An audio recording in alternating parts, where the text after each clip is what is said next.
Famille, partagez au maximum le magnifique discours d'Ibrahim Traoré prononcé ce jeudi 11 juillet 2024. Des vérités crues sans retenue. Tout ce qu'il déclare est vérifiable et véridique, et c'est pour ces vérités qui combattent tout Africain réveillé, éveillé, conscient et engagé. Bravo capitaine. Chez les impérialistes, ils ont une vision du monde que je m'en vais vous expliquer. Le monde se résume en un triangle pour eux. Vous verrez le triangle dans la plupart de leurs insignes. Peut-être que vous ne comprenez pas, mais le monde se résume en un triangle.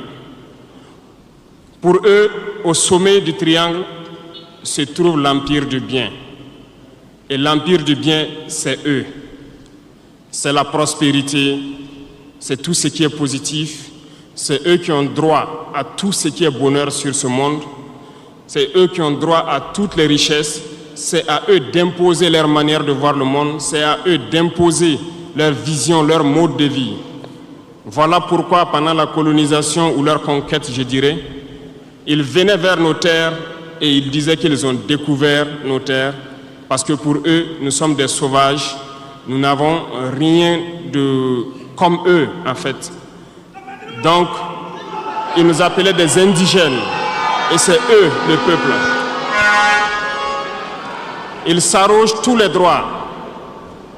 Et pour eux, le monde doit marcher comme ce qu'ils veulent. C'est simple. Je prendrai quelques exemples. Regardez à travers leurs films. Ils ont préparé l'esprit de leur peuple pour les faire comprendre qu'ils sont les meilleurs. C'est eux qui doivent tout posséder. Vous ne direz pas le contraire. Dans tous leurs films qu'ils propagent, vous trouverez toujours les méchants. Ce sont soit les Russes, soit les Sud-Américains, soit les Noirs qui jouent les mauvais rôles de trafiquants de drogue, de proxénètes, de trafic d'humains, jusqu'à un passé récent, bien sûr. Vous trouverez les Arabes qui jouent le rôle des terroristes. Voilà un peu comment ils perçoivent le monde.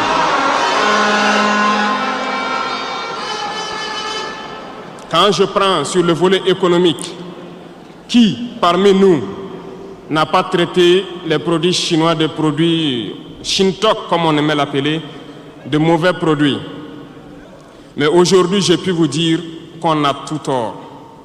Parce que la Chine est à un niveau de technologie assez avancé. Et c'est en Chine que la plupart de ces pays viennent s'approvisionner, mettre leur marque dessus et nous revendent comme étant leur propriété. Regardez autour de vous. Nos entrepreneurs qui sont dans le BTP ne diront pas le contraire.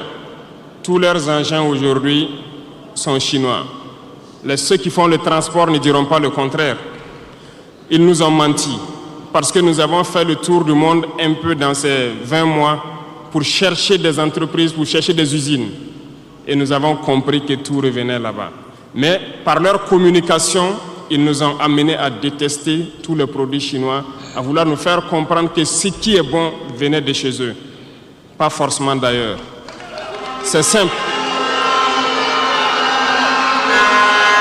Remonter le temps. Pour mieux comprendre ce que je dirais, il faut remonter un peu le temps. Et j'espère que certains iront lire qui sont les tsars, les conquêtes mongoles, les empires perses, turcs et ottomans. Lisez leur histoire, vous comprendrez pourquoi le monde est ainsi fait. À la base du triangle, il y a deux empires. D'un côté, l'empire du mal, selon eux, et l'empire des esclaves de l'autre côté. Voilà comment ils voient le monde. Qui est-ce qu'ils appellent l'empire du mal? Ceux dont je viens de citer tout de suite l'origine, et je vous ai dit de remonter le temps, allez-y lire, vous comprendrez pourquoi ils sont l'empire du mal à leurs yeux. Ils combattent l'empire du mal.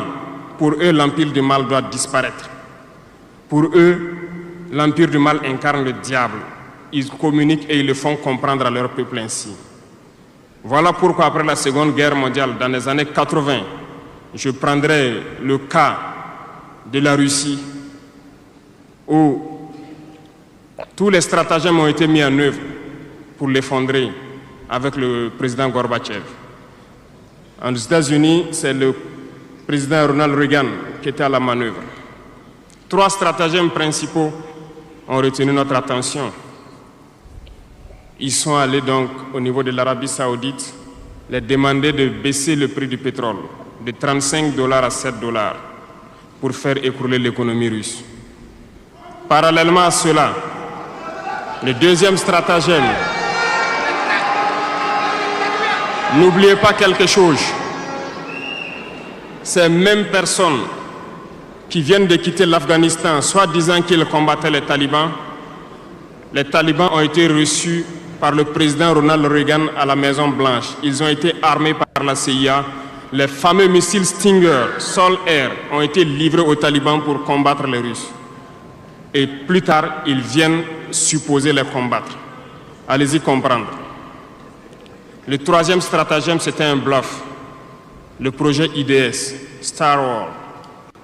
Lisez, vous comprendrez pourquoi ils ont amené le président Gorbatchev à créer le projet Paulus qui a enfoncé la Russie. Une fois que la Russie s'est effondrée, ceux qui se prétendent être de l'Empire du bien ont commencé à juguler, jusqu'à ce que vienne cette équipe avec Vladimir Poutine pour essayer de remonter la Russie en surface.